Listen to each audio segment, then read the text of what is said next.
Знали ли вы, что многие проекты, которые мы с вами смотрим в интернете или по телевизору, на самом деле были адаптированы из-за рубежа? Я бы даже сказал, скопированы. Да, конечно, знали, как будто это какой-то секрет. И сегодня я покажу вам несколько подобных шоу в русскоязычном сегменте. Но цель ролика не просто показать, кто, что и откуда скопировал, или обвинить создателей в плагиате. Вовсе нет. Мне действительно интересно сравнить оригинал и адаптацию и узнать, что получилось лучше, а что хуже.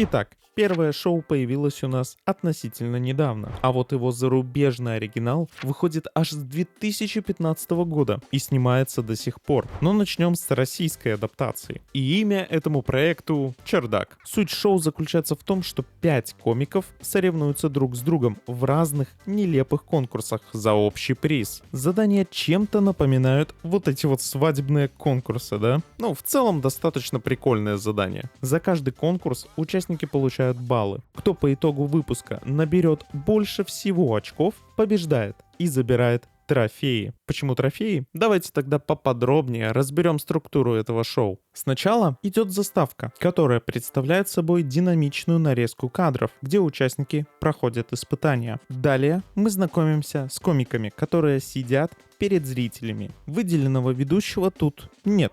Они сами ведут шоу. Первым делом они разбирают общее задание. Перед съемками всем дается установка принести какой-нибудь предмет, подходящий под условия. Например, что-то красное или вещь, с которой ты выглядишь максимально круто. Принесенные вещи и формируют, так скажем, призовой фонд. За лучшее предметное попадание можно получить до 5 баллов. Победителя в этом конкурсе выбирают зрители в зале. После первых результатов начинается основной этап. По задумке, каждый участник придумывает свое задание для остальных, хотя, мне кажется, за них все придумали уже авторы шоу. Но не суть. Тот, кто придумывал конкурс, в нем не участвует. Само прохождение испытаний снимается заранее, на чердаке, как это иронично бы не звучало. Участник заходит, открывает конверт с правилами и выполняет задание. Например, задуть свечку дальше всех или напечатать как можно быстрее текст на клавиатуре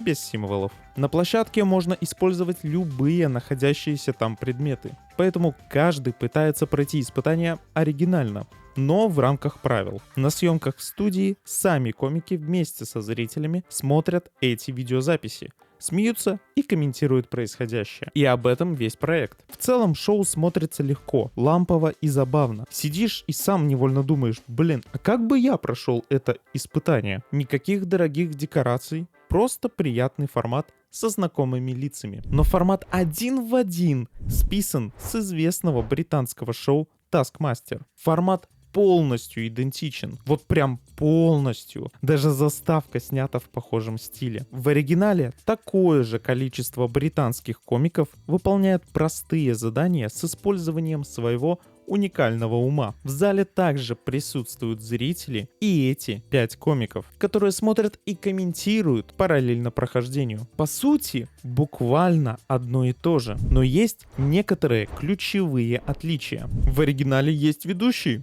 да даже целых 2 ведущих. Главный таскмастер Грег Дэвис, который строит из себя строгого босса и распределяет баллы, и его помощник Алекс Хорн, который следит за правилами на площадке. В оригинале испытания проходят не только в одном доме, но и на стадионах, в магазинах и в других локациях. По сути, одно главное отличие — это бюджет. В оригинале он чуть больше. Итак, что хочу сказать по поводу первого шоу. Это вовсе не отвратительная адаптация, а вполне достойное и приятное шоу. Но оригинал все же выигрывает по одной важнейшей причине. В оригинале нет гребаной рекламы букмекеров. В чердаке, дай бог, вы не найдете ни одного кадра, где бы не красовалась эта надпись. Я, конечно, понимаю, что в нынешнее время казино и букмекерские конторы заполонили интернет и телевидение, но их реклама в начале — это еще более-менее, а не когда эта реклама целый выпуск мозолит тебе глаза. Это дико раздражает. И именно из-за этого, честно, я хочу отдать предпочтение оригиналу. Потому что, по сути, это то же самое, но только с чуть большим бюджетом и без этой назойливой рекламы. Эти проекты настолько похожи, что даже по хронометражу чердак почти такой же, как и Taskmaster. Вот такой вот мой вердикт. Давайте переходить к следующему проекту. Раньше на американском ТВ выходило популярное шоу «Минута на победу». Там обычные люди могли выиграть огромные деньги. От 250 тысяч до 3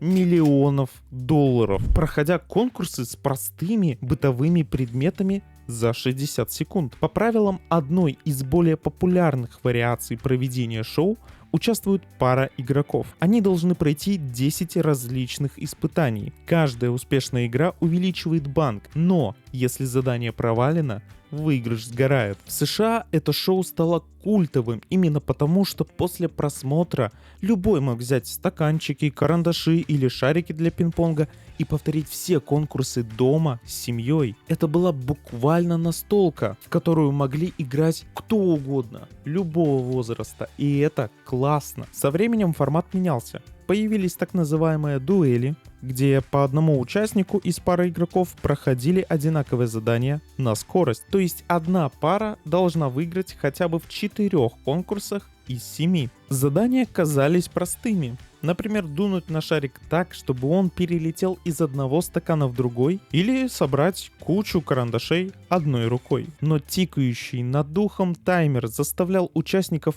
очень сильно нервничать. Так что, по сути, это шоу было по-своему крутым и легендарным. Жалко, конечно, что оно долго не прожило. В России делали официальную телевизионную адаптацию под названием «Минутное дело». Но я хочу поговорить про другой проект, который вы наверняка сразу вспомнили, когда перечислял примеры конкурсов. Это шоу «Не игры». Итак, чем же «Не игры» отличаются или наоборот совпадают с оригиналом? Суть шоу в «Не играх» заключалась в участии 2 звезд, которые соревнуются друг против друга. И играют они не за $1 миллион, а чтобы просто не получить наказание в конце. В принципе, тоже отличная мотивация. В шоу 2 ведущих, которые постоянно подбадривают участников, шутят и создают атмосферу. Они могут помогать советами по прохождению испытаний, а могут и вовсе участвовать в шоу. Испытания те же, что и в оригинальном шоу.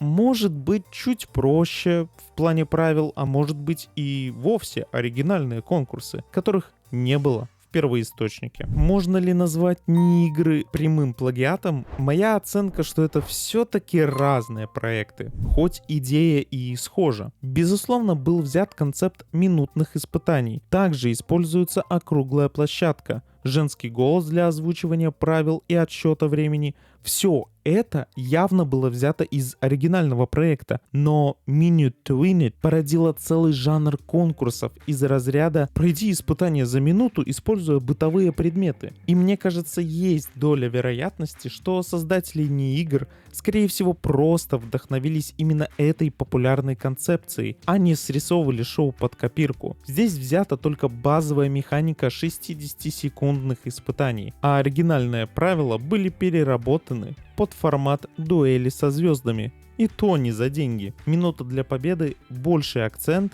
делает на драме, а «Не игры» на юмористическую составляющую. Так что да, концепция общая, но проекты разные. Итак, 3-й и последний проект на сегодня. Вы когда-нибудь играли в детстве в догонялки или в казаки-разбойники? Вот следующее шоу — это как раз-таки детская игра, но только более масштабная. Шоу «Погоня». В этом проекте 15 участников должны бегать по огромной закрытой территории от ловцов. Задача — продержаться 80 минут и не быть пойманным. Каждая прожитая минута приносит в банк 5000 рублей. То есть базовый приз 400 тысяч рублей. Но его можно увеличить, выполняя специальные миссии по ходу игры. Самое главное правило: нельзя стоять на одном месте дольше 3 минут. А если с твоей спины срывают метку, то ты выбыл и ничего не получаешь. Итак, а теперь чуть подробнее подробнее о структуре. Шоу начинается с небольшого представления, где участники стоят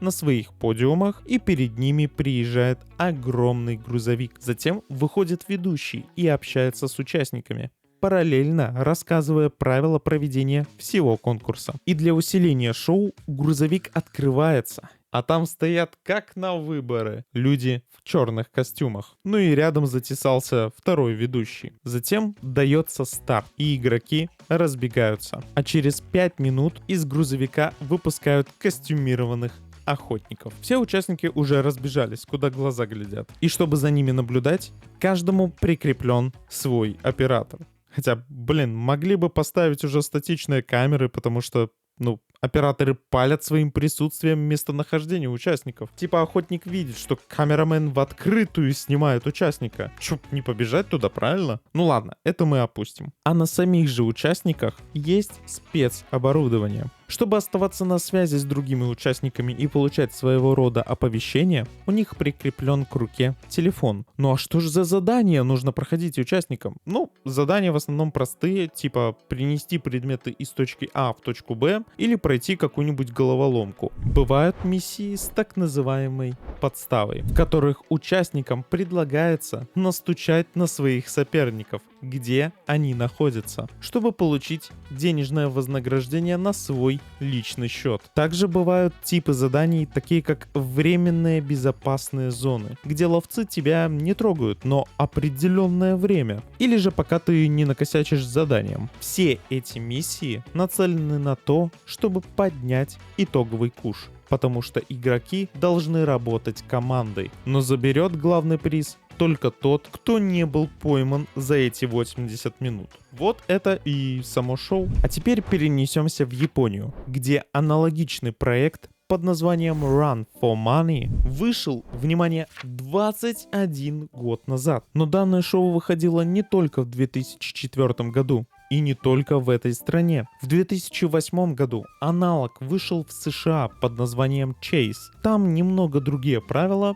В этом шоу хотя бы можно один раз остановить охотника, например. Это дает хоть какое-то преимущество. В Японии с некоторым перерывом оригинальное шоу выходило в 2011, 2013 и 2019 годах. Позже Netflix снял свою версию в 2022 году. И вот как раз таки мы сравним именно этот вариант от Netflix, поскольку российская погоня практически полностью его копирует. От вступительных сцен с грузовиком, постановки участников на площадке, масштабов, локаций, съемкой, оборудованием на игроках и непосредственно самими костюмами охотников. Ну и структуры заданий, естественно. Там, например, также можно предать участника за денежное вознаграждение. Есть задания, где должны собраться все участники и выполнить один конкретный конкурс. Конечно, есть различия в масштабе. В японской версии одна игра растягивается на 3-4 выпуска, потому что участники бегают не 80 минут, а 120. А в версии от Netflix размах вообще сумасшедший. 200 минут непрерывного экшена и 29 участников вместо 15. Итак, с учетом всего вышесказанного, мой вердикт, что японская версия чуть лучше российской. И главным фактором является то, что в оригинале нет этого сопливого реалити. В японской версии интервью берут прямо на ходу во время игры, не сбивая темп и экшен. Тебя не переносят в отдельную комнату, где участники делятся переживаниями, впечатлениями. Это безумно отвлекает и убивает всю динамику. Почему-то в России любое шоу обязательно пытаются превратить в какой-то Дом 2, либо же в битву экстрасенсов. Да, ТНТ обожает в реалити запихивать таких людей, а они там в рамках шоу ритуалы проводят, чтобы получить хоть какое-то преимущество. Это нормально, что они по сути читы используют? Чё админ не банит? Я не понял. Ладно, это конечно смешно, но и это так ужасно. Ну а если говорить про недостатки японской версии, то, на мой взгляд, есть абсолютно небольшой косяк. Японцы сами по себе очень эмоциональны, поэтому мне сложно смотреть на эту гиперболизированность эмоций. Но это всяко лучше, чем смотреть на пресное шоу, где участники в погоне особо не реагируют. И в итоге российскую версию банально скучно смотреть, хотя хронометраж у нее меньше. В такой игре интереснее участвовать самому, чем смотреть это по телевизору.